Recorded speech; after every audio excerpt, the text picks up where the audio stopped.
Hello and welcome to Radio VR, the voice of Russia coming to you from London. Here in Britain, many people are still recovering from what the Meteorological Office has said are the wettest conditions for more than 150 years. And the Met Office's chief scientist said in the wake of the severe floods and Atlantic storms that there's clear evidence to link the extreme weather to climate change. Meanwhile, an online petition in the UK has attracted around 50,000 signatures demanding that the Prime Minister sacks his Environment Secretary because he himself is sceptical about climate change. Meanwhile, in the Philippines, US Secretary of State John Kerry this week described climate change as a weapon of mass destruction. Well, to discuss all this and to ask what science is doing to address the issue, in London, I'm joined by Dr. Benny Peiser, Director of the Global Warming Policy Foundation. Based in London, the Global Warming Policy Foundation is a think tank focusing on the economic and social aspects of climate policy. In Moscow studio, we have Georgy Safonov, who is the director of the Center for Environmental Economics at the National Research University. And finally,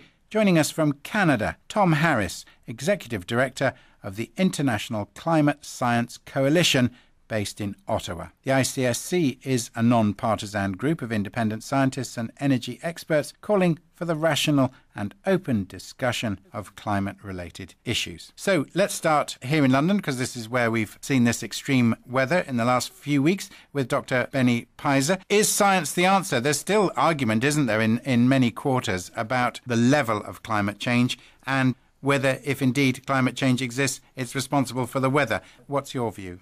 I think science, unfortunately, in this case, is not the answer. The answer is engineering. The reason why we've had the floods is that the country was ill-prepared and ill-advised. In other countries like Holland, they properly manage rivers, they properly manage flood defenses. All of this is basically lacking. And the Met Office is partly responsible for the mess because they advised members of parliament just 2 years ago to expect colder and drier winters. Remember, 2 years ago we had 2 consecutive very dry winters, and the chief scientist at the Met Office at the time gave evidence to parliament saying this might be the new norm, that we will have colder and drier winters, so prepare for drought. Now, and in fact in November they forecasted a dry winter. So they got it wrong, and therefore you can't really link it to climate change, because climate change can't do both, have warmer and wetter winters and colder and drier winters at the same time. Can't it? Because don't the people who measure climate change say that instability is a particular factor? Yeah, but instability or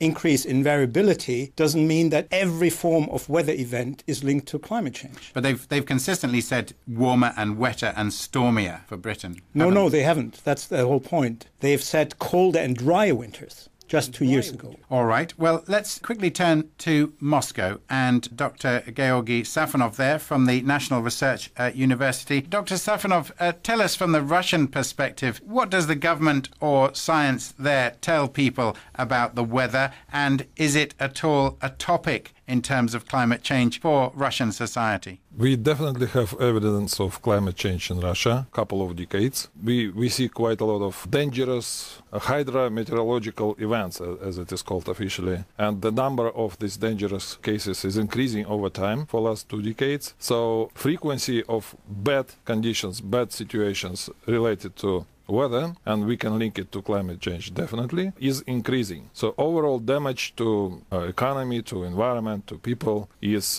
quite significant, and it's definitely not covered by insurance companies as it is done in many developed countries. So people suffer, companies suffer from that, and we have different types of such events, like droughts, like in 2010. We had in Central European part of Russia. In 2012 we had similar but a bit less warm or hot summer. So we have different flooding last year in forest of Russia. So I think hundreds of thousands of people suffering from that. So in terms of the official view, if we can call it that, Dr. Safonov, Russian scientists are convinced that climate change is happening and is caused by CO2 emissions, or not? We do have different scientists, of course, as every country, I think. And Russia does quite a lot of research on climate. I would say that recent publications specifically provided by Russian Hydrometeorological Service, the federal agency, and the Ministry of Natural Resources. They published recently a few interesting publications on that, showing that the climate change is happening. It is not just likely, it is definitely caused by activities of human beings, at least for the last 50 years. And we may expect further worsening of our predictions about impacts of climate change on Russia. But there is no clear economic assessment of such impacts. So in terms of economic analysis, we still have a lot to do, but in terms of physical impacts, we definitely have evidence, and we have projections showing that it may be much worse soon. As Russia is located further north, we may expect much stronger changes in annual temperature, not just 1 or 2 centigrades, but 5 and 8 centigrades in the north, and much different type of rain and all that. All right, hydrological regimes. Obviously, as you say, Dr. Safonov, a lot of science there coming out of Russia, and Russia, because of its size, and as you say, a lot of Russia further north, it's quite concerning. Let me turn now to Ottawa and Tom Harris from the Climate Science Coalition. You've just heard Dr. Safonov there from the National Research University in Moscow, and we began with Dr. Benny Peiser here from the Global Warming Policy Foundation in the UK. I know you're not from the USA, but you are on the American continent. What did you make of Secretary of State John Kerry's remarks about climate change being a potential weapon of mass destruction this week? I mean, he's going along with what President Obama has said, isn't he? No doubt there in the US administration's eyes that climate change is happening and that it's got a massive potential to disrupt not just human lives, but the economy of the world too. Yes, I think there's no question that climate change is a very serious threat. I wouldn't necessarily call it a weapon of mass destruction or the worst thing that could ever happen to the Earth. I mean, if you look at an early Earth, we were bombarded by meteors or asteroids, I should say, for millions of years, which was obviously more serious. But the bottom line is that I agree with Benny with regards to how you respond to climate change. Climate change has destroyed societies in the past, either warming or cooling or drought or flood. And so the real approach to handling these sorts of things is engineering. And a very good example is what happened in the Philippines. Tacloban, the town in the Philippines that was decimated by Hurricane Haiyan, that happened because they were not ready. Very similar typhoons of a similar magnitude occurred twice in India last year, but you don't hear about that in the news because only about 6 or 7 people died. The reason is that India has excellent, really good evacuation shelters and evacuation plans. And so while the Philippines followed the United States' model of trying to reduce carbon dioxide and not doing much for adaptation, India focused on adaptation. And we see the results very clearly, what happens when you get ready. When it comes to the floods and droughts and things like that, I like to consult a different book to the IPCC. The UN IPCC, by the way, has backed off on their forecast of droughts. They say that the drought data throughout the world is no longer good enough for them to actually show a good correlation between droughts and warming. And in fact, this book here is from the non-governmental International Panel on Climate Change. They have the following conclusion about extreme weather in general. And I'm not disputing the fact that in Russia, there may indeed be regional problems that are very severe. That's always going to happen. But when you look at the world as a whole, they conclude that there has been no significant change in the magnitude or intensity of extreme weather events in the modern record. Now, they're talking about in general. But in their section here that talks about droughts, besides referencing the fact that the IPCC are backing off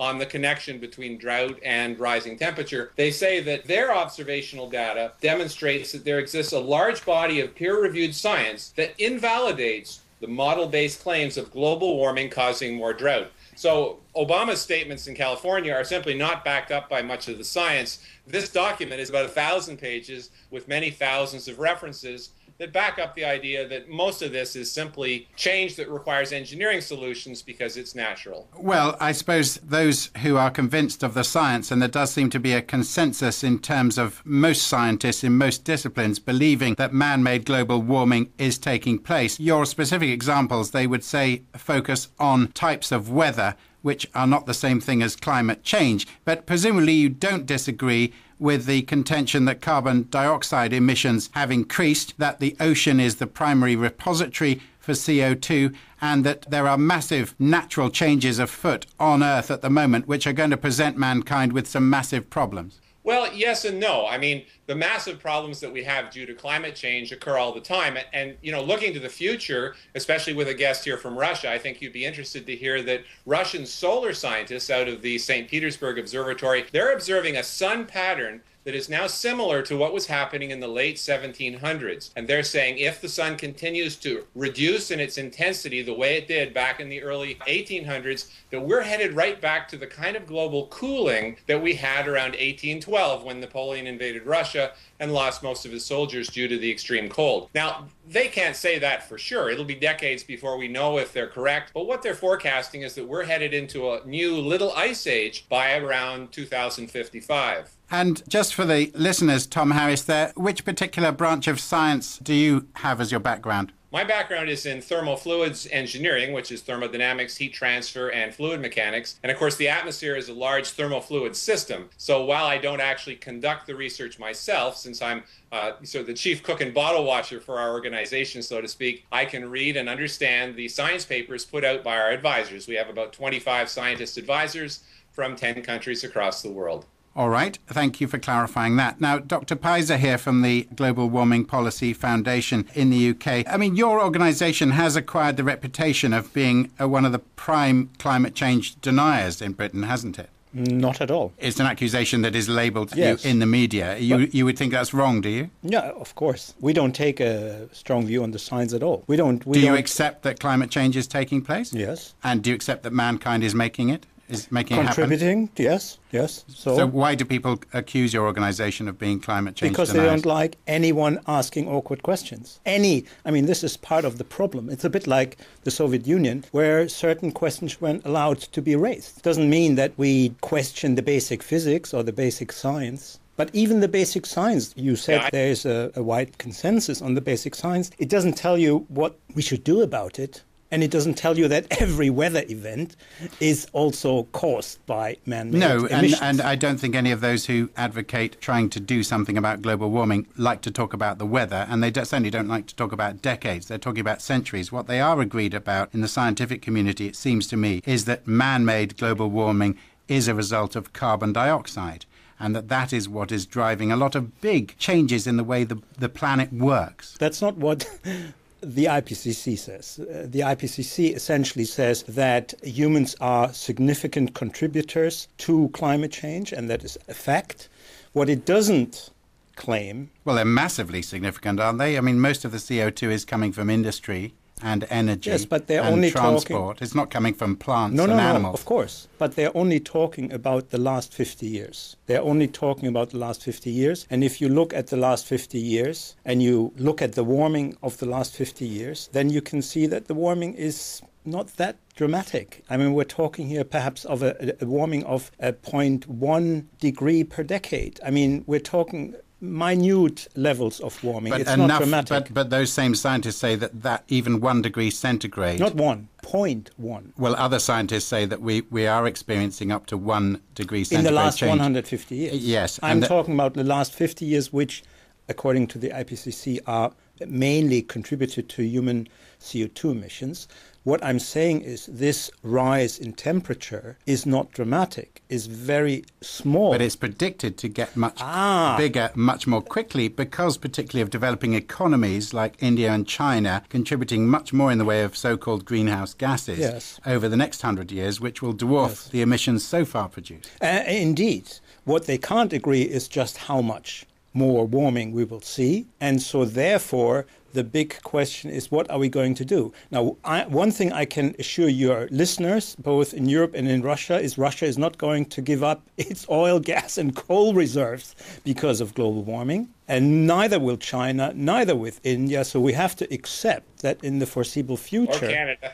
or Canada, Australia, and around the world, even Germany is building coal-fired power stations. We have to accept that these emissions are very likely to continue to rise. And so the question then, if we accept that we won't get an international agreement to cap emissions or fossil fuel-based economies, what are the best ways of dealing with climate change? And that, I think, is where the science doesn't give us a good answer. Let me bring in Dr. Safonov again from the National Research University in Moscow. In terms of offsetting these effects, which it seems are likely to be negative or difficult for the human populations to deal with, what are the Russian scientific community advising, if anything?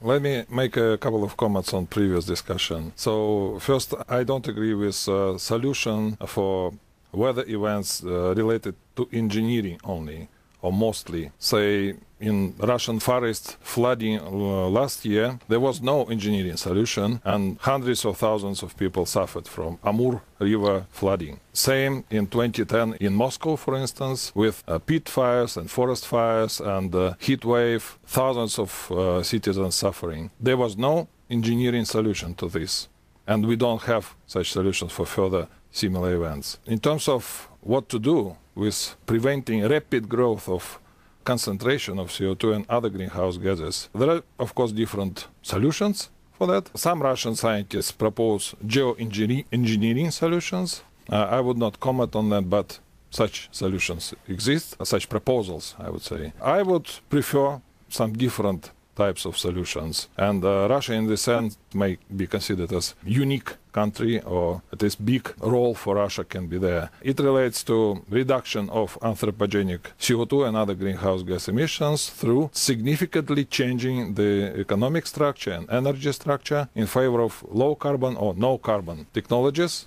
Russia has extremely large potential in most or all types of renewable energy sources, which can be fairly easily and commercially viably utilized. And I would slightly disagree with bad picture of Russia as using coal and natural gas and oil only in the future. We do have problems with such a model of economic development already. Last year, this energy-intensive or carbon-intensive model showed limits to growth. So we don't have growth anymore, and we will likely face a big challenge, economic challenge, how to grow if prices for oil are not growing. So we need to restructure, we need to adjust the model and likely be focused on other valuable resources that we have, which is enormous potential of renewables. All right, so Dr. Safonov, my preference is in that direction. All right, that's very clearly put. Dr. Peiser here in London from the Global Warming Policy Foundation, you were reacting there to what Dr. Safonov was telling us. Well, it's totally unrealistic to think that the Russians would, the Russian government, the civilization would collapse if they went selling this. Basically, all they have to sell, really, to the world is gas, oil, and coal, and in abundance. And the Russians have just started to go for shale oil. They are sitting perhaps on the biggest shale oil resource in the world. It's completely unrealistic. But it's not going to last forever. I think, underneath what Dr. Safonov was saying, it's not going to last forever, isn't it? No, of course not. I think the Russians should start really worrying, because in 300 years they will run out of coal and gas and oil. But until that time, I think no Russian government can afford to, and won't do it. If not even the Germans, who are the greenest government in the world, can, because they're moving out of nuclear energy, are building coal-fired power plants. If even the greenest government... that's not in doubt. Let me bring in Tom Harris there from Ottawa from the Climate Science Coalition. Presumably you think that people should be investing in renewables as an alternative for when the oil and gas does run out. Well, no, I have to agree with Benny. We have centuries of coal you don't think people should be investing in renewable energy resources for when the oil runs out? No, not for when the oil runs out. I think it makes sense to continue research into the various forms of alternative energy, but most of them, solar and wind, for example, are not even remotely competitive with oil, gas, and coal. But China's case is quite showing that this is not so. So China is increasing dramatically. The International Energy Agency estimates that if we believe the science of climate change, that we're headed towards an increase of 2 degrees Celsius unless we reduce CO2 emissions. And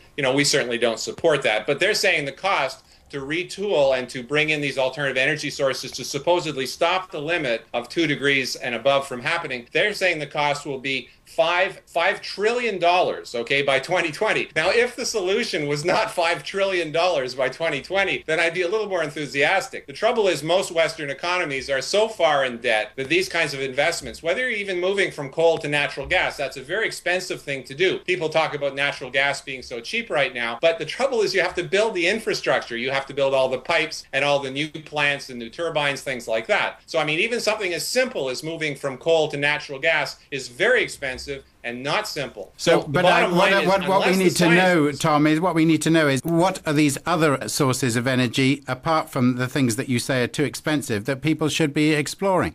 Well, there's all sorts of things. I mean, people talk about tidal power, and eventually someday we may have nuclear fusion. I think nuclear fission, the current form of nuclear power, is something we should also expand, but not because of CO2. I mean, the nuclear industry, the World Nuclear Association, John Rich, he's the head of the World Nuclear Association in London, he, believe it or not, is a greater climate alarmist even than Al Gore. He says that not just millions of people, but billions of people on all continents will die, and the whole civilization will crumble if we don't move over to nuclear reactors. Well, you know, because of CO2. I mean, that's such a gross exaggeration. It reminds me of Kerry's speech in Indonesia, where he was saying the science is totally settled. There's nobody but flat earthers who disagree. You know, it's ridiculous. I mean, some of this rhetoric has become silly, and it actually discourages people from having a rational debate about the uncertainties, because there's massive uncertainties in the science. So it then becomes a risk management exercise. Yes, if there was catastrophic climate change, the results would be catastrophic. But we have to look at the likelihood. What happened in the past when it was 2 degrees warmer, for example, in the Holocene optimum about 6,000 to 8,000 years ago? Well, at that time, that was the birth of the new civilizations in the Fertile Crescent in the Middle East. So we simply don't see evidence that these 2-degree temperature change that they're talking about is in any way dangerous. But if so many scientists around the world are predicting that it could be anything between 2 and 6 degrees, and they can see that the writing is on the wall, and there is already an established pattern of more unstable weather events, wouldn't it be very foolish of the rather clever human race to not think about alternatives and plan for a future when these things do happen? Yeah, I would agree if the science was even remotely that settled. But, you know, the science is not that settled, and many of the consensus arguments simply are not based on reality. You know, they ask, is there a consensus that scientists think that we're causing global warming? Well, like Dr. Peiser said, yes, of course, carbon dioxide contributes to warming. But the real question is not that at all. The real question is two parts. One, is the CO2 produced by humans causing or likely to cause dangerous warming or dangerous climate change of another kind? And if it's true, and that's a giant if, okay? Books like this, of course, show that we may very well be headed for cooling, not warming. That's how uncertain the science is. But if it was true that we were headed for these large degrees of warming, is it more valuable to actually try to stop that warming through trillions of dollars of investment in our energy infrastructure, or is it better to adapt to climate change? Lord Monckton, who you had on your program a year and a half ago, he mentioned then it was a 10-to-1 ratio, that it was better to adapt than to actually try to stop the change if you believe the science of the IPCC. More recent estimates show that it's more like a 50-to-1 estimate, 50 times more expensive to try to stop climate change, if indeed you think we can, than it is to adapt to whatever happens. Dr. Safonov in Moscow there, what are the realistic prospects for the vast majority of people in a country like Russia, with its extreme variations in the current seasons and weather? What options do Russians have to adapt? I would comment on previous idea of focusing on adaptation rather than mitigation. I believe we need to do both, and we need to do both a lot. So we need to adapt, and we need to adapt not only in developing countries, in Russia and in US and Europe. We do need to have significant programs on adaptation, and I would say quite a lot of investments in that. But it is not solving the issue of increasing concentration of CO2 and other greenhouse gases in the atmosphere. So we need to focus on mitigation as well, and not just mitigation, not just tuning of world economy or energy system. We need to significantly invest in decarbonization of global economy. Decarbonization would mean that we need to significantly, meaning 50% at least, reduce emissions by 2050. So that's a big challenge. That's a big investment, and that's a huge opportunity as well. Well, so we should not let me stop you there, Dr. Safonov. That's a very good figure to pick up on. Benny Peiser here in London, your think tank does focus on a lot on the economic aspects of this. Where would this money come from? Well, currently it's coming from the poor who are subsidizing the rich who are setting up these wind farms on their land, which is part why there is a public backlash. People hate the prospect of energy bills going up and up and up. This is what's currently happening, partly as a result of these policies, which is also one of the reasons why governments around the world are rolling back some of the subsidies, rolling back some of the policies, and have kicked this in the long grass. There's no international agreement. There's no chance of an international agreement to cap CO2. Energy prices in Europe are rising constantly. In other parts of the world, they're actually falling. Industries in Russia rising over time, always without any investment in renewables. Can I just finish? Industries, particularly energy-intensive industries, are no longer investing in Europe because it's too expensive to build factories that require a lot of energy. They're going to North America, where energy is very cheap, a third of what it is here. So these are much more of a concern to governments than the climate issue. But those are short-termist arguments.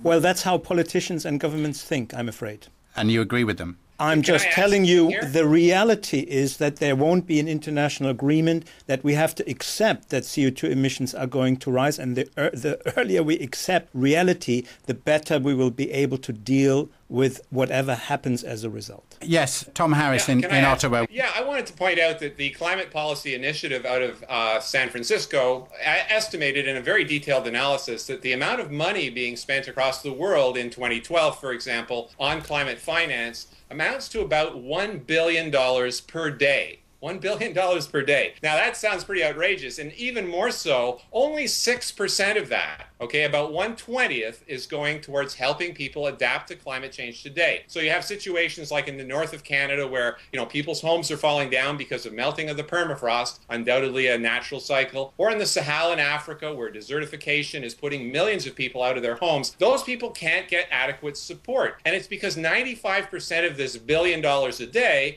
is going to try to stop what might happen in 50 years. And many people across the political spectrum, left, right, and center, say this is ridiculous. I mean, this is essentially saying that we're putting more value on the people who have yet to be born than people who are suffering today. And that's where the adaptation mitigation equation is completely imbalanced. Okay, the UN tried to make it a 50-50 split in Copenhagen, which of course I would disagree with because I think it should be all adaptation plus a bit of research. But in fact, right now, it's a 94-6 ratio in favor of mitigation. So people are dying, people suffer because of natural climate change, and we're not helping them because we're spending so much money trying to stop it, something we probably can't do.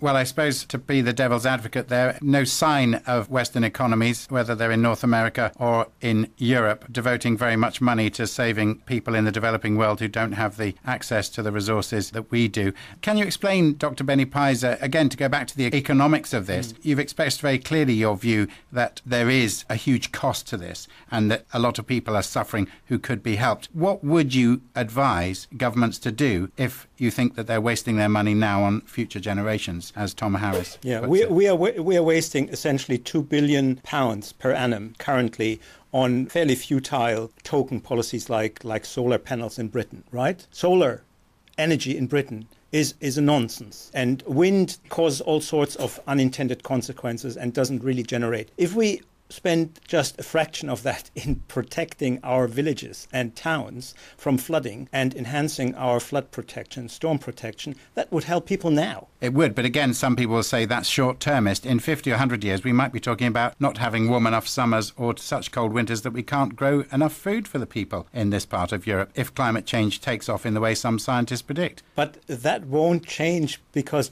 Britain builds a few thousand wind turbines. You need an international agreement, and as I have said before, this is not going to happen. All right, it's a contentious subject, lots of figures for money. I'll just give Dr. Safonov there in Moscow the last minute of the programme here. A country like Russia, as you've said, extremes of weather. Is money being put into alternative technologies at the moment? For mitigation, we are spending quite small amount of money for renewables now. We do spend a lot on energy efficiency improvements, which we believe is what we need to do anyway, whether we have climate change or not, but we should invest in energy efficiency improvement. We have I'm not sure we are spending enough or at least some significant amounts on adaptation. We do have climate doctrine and plan of its implementation, but we have not done a lot in this direction. We don't have strategy. And I believe, and Russian officials are supporting this work of UN to agree on new treaty in Paris. So I believe we will have some agreement. We will not have good agreement, but we need to have agreement anyway, global framework for cooperation. So let's see what will happen in 2015 on that in Paris. All right. Well, obviously, lots more discussion, lots more argument to come in the years ahead. But Dr. Georgy Safonov there, the director of the Center for Environmental Economics at the National Research University in Moscow, thank you for joining us. Here in London, Dr. Benny Peiser, director of the Global Warming Policy Foundation, thank you. And for joining us via Skype from Ottawa, Tom Harris, the executive director of the International Climate Science Coalition.